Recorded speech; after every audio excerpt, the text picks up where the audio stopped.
So, welcome. I'm David Ferreira. I think I know everyone here. I'm one of the organizers here and the capacity of CocoaHeads Porto, and I'm working in process. My Twitter is live. So today I'm going to talk about one experience I had in my house, in my home. So it's kind of merge with the ARKit with the CoreML. My first idea was working. Okay. My first idea was it was great to have an application where I can record in my dish, and I had instantly what kind of dish it is and what is the feedback and get some feedback about this kitchen. And my idea was take a picture or recording the movie and use a database to get the picture and see the frames if it was hard. Using CoreML or using machine learning, using CoreML to learn and to know what kind of dishes it is. To have some other abstractions of these dishes and know the knowledge about the food I have in the plate. And to get the feedback using the machine, using augmented reality to get the feedback of the dishes. So okay. So I know nothing about of machine learning, and it's new, CoreML. I wrote something about CoreML 1, but now 2. But I know what is a model. I don't know what is a model. I don't know what it means to train the model. What does it mean to train the model? What kind of tools I need to learn to train this model and to get these inferences. What kind of learnings in the machine learning exists? What kind, this is one of the learnings, it's deep learning, what it is, I don't know also what it is. So indeed, I don't know what is artificial intelligence. So I think I'm going to have a lot of things to be. But I have CoreML too. So I believe this Apple wants to give me, like Craig said, now we can do models with the tools of the app we get from Apple, and it's really easy to create a model. So for me, it was okay. It's awesome. I can get a model without know about nothing about machine learning. So I'm going to using these tools. There are two kinds of tools to create a model. With the playground, with the UI interface, and with code. I choose with playground because I like playground. And my idea is, I learn we need to get data. I train with Apple and lemons and other foods. And what I read, it's our models needs to be trained on the reality life. So I use the camera from my iPhone to have real models from the iPhone. I took photos in my hand and some backgrounds different. Inclusive, I use some pictures not focused because it's important to have not unlimited. I have a lot of models. I only train with three kind of foods. Not beautiful, but to have a little bit everything about these foods. So the next thing is to do this kind of system files and the testing data, the training data. Putting something in the files, Apple and each, and put the pictures of our apples in the same folder, and in other folders. And with Playground, it's really easy. It's only to put this line of code, and it shows this view. And the only thing you need to do is to drag the folder, for example, lemon, show you.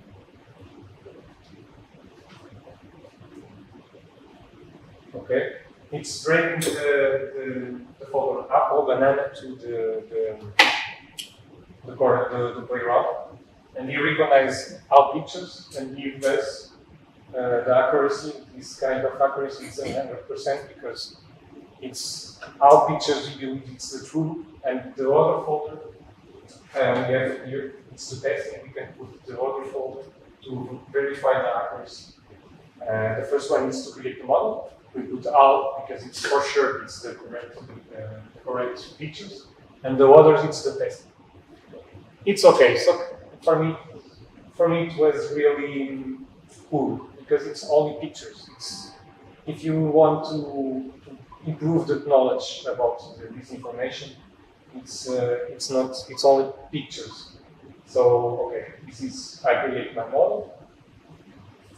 But my idea it was like this one. This is in the presentation of the WTC from here in 2008.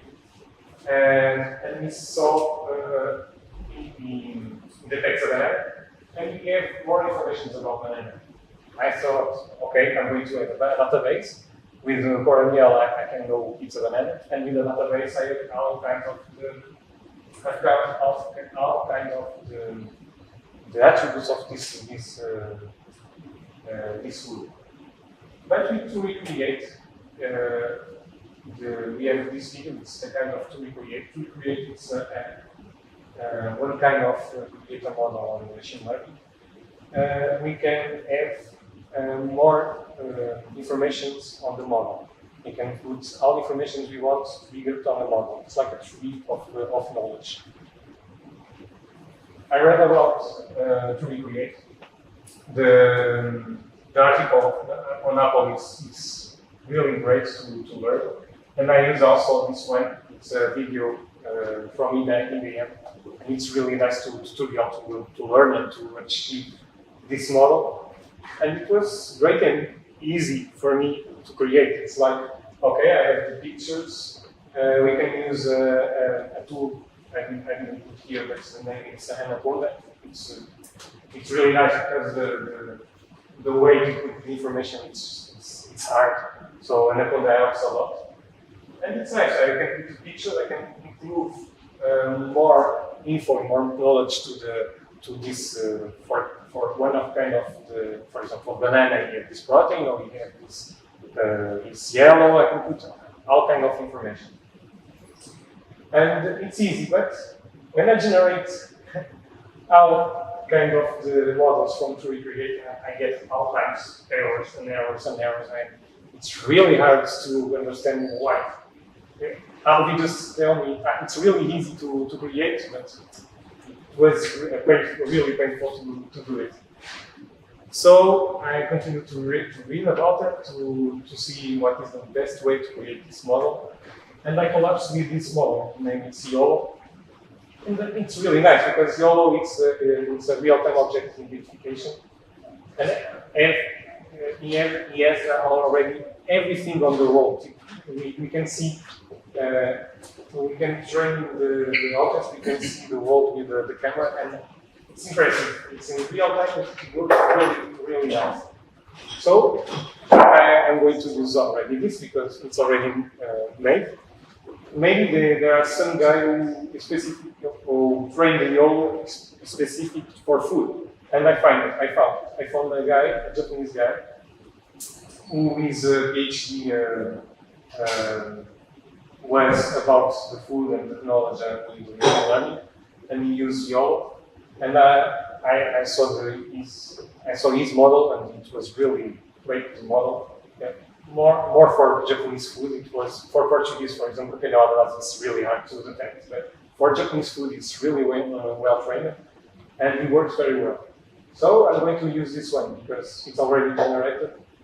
There are a lot of documentation. This PhD is really nice to read. I wrote and I learned a lot about YOLO and machine learning. And it's not patented, so it works. It's not because when I trained this, it was with the CoreML beta. It's not the final one. And I like this one because YOLO is like if you have like once. I need to not to lose my time with create a model, and it's really hard to create a model. So I have the model. The model is 978 megabytes. For application, it's really hard. So what I'm going to do, I need to put this less heavy. So I use the tools of CoreML, and the CoreML, it's really great to it's like to generate an MP3. What it does is you have a model, and you remove some layers on the model. The accuracy starts to be more far from 100%. But for example, on this one, I reduced 978 to 229.7 megabytes, and the accuracy we passed 96% to 92%, and it was great for my testing. It was not so. So okay, I have my model. So, but this presentation is CoreML and ARKit. Where I'm going to use my ARKit for food detection, I use the YOLO, but I can improve my detection and my data. And what the multitask CMM I'm going to use, it's ARKit.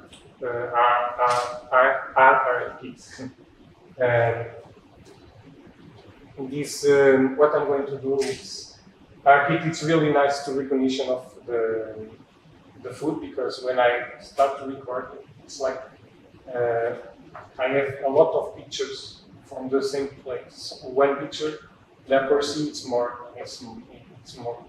I have more accuracy when with one picture, even if I use the recording. It's like I have 1,000 pictures when we are recording.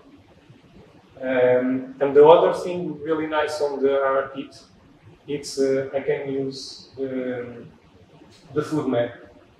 For example, ARKit, we can have our real data. It's hard to see here, but what ARKit does, it constructs the world with some dots. The name is anchor, and I can add the anchors. For example, there is a table, and you can see the anchors starts to be modeled in the table.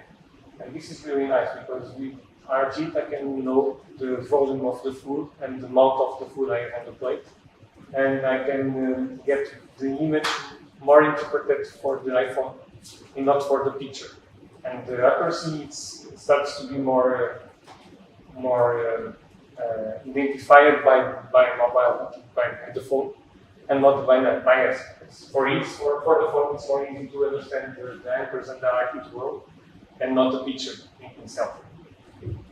And what I tried is I tried with frames with the ARKit world and the photos of the food. So I have, for example, for the banana, I have the pictures of the banana for the recording movie I make when I'm recording the play.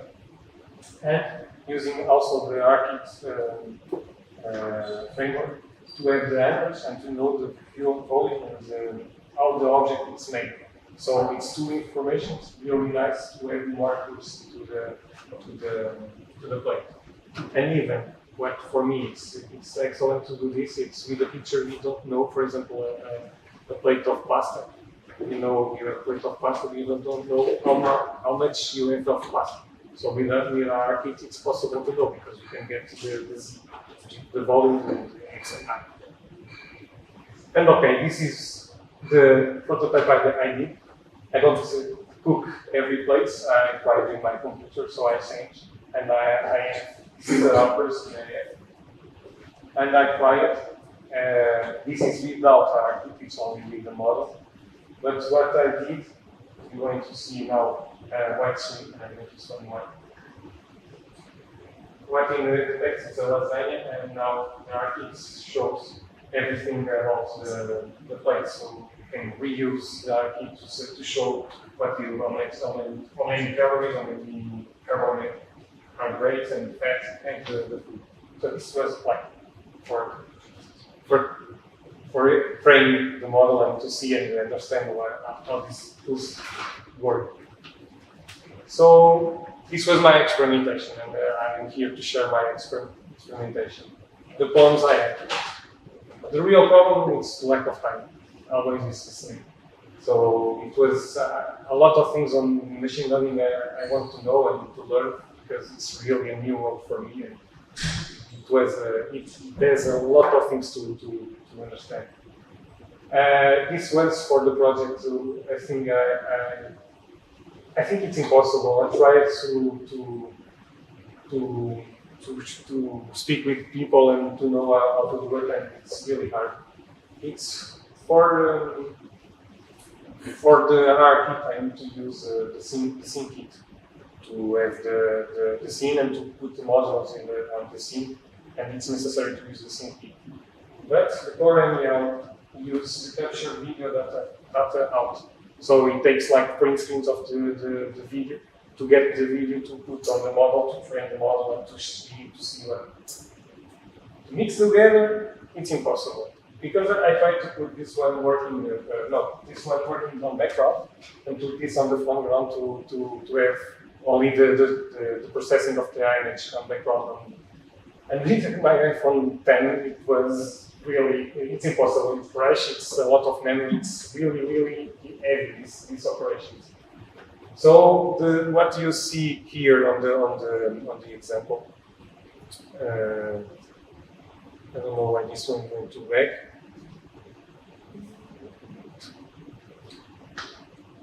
This is like the way I try it. It's now it's processing with the capture of the image, and when I want to see the graph or the chart about the food, he changed the capture of the image to the scene kit, and it's for this the quality here is good. And now I change it, and the quality is better, and it's now I can put the ARKit there. And I tried with scene kit, they have captured of the image, and it's strange. It's impossible with the framework. For me, it was a problem. To get the image captured on with the scene kit, it's really hard. And the other problem I had is it's CoreML for me. I'm excited with CoreML because it's really in Swift Ferreira. I saw the presentation of André Santiago. André Montenegro. And it was really nice, and it's for a little because of them, I tried to train myself and to start to make something in my home, and it's really nice. I really recommend you to try it and to share with me the knowledge, because for me this is everything. It's new for me. I'm only sharing the first steps I did on CoreML. And it's now. Do we have some questions?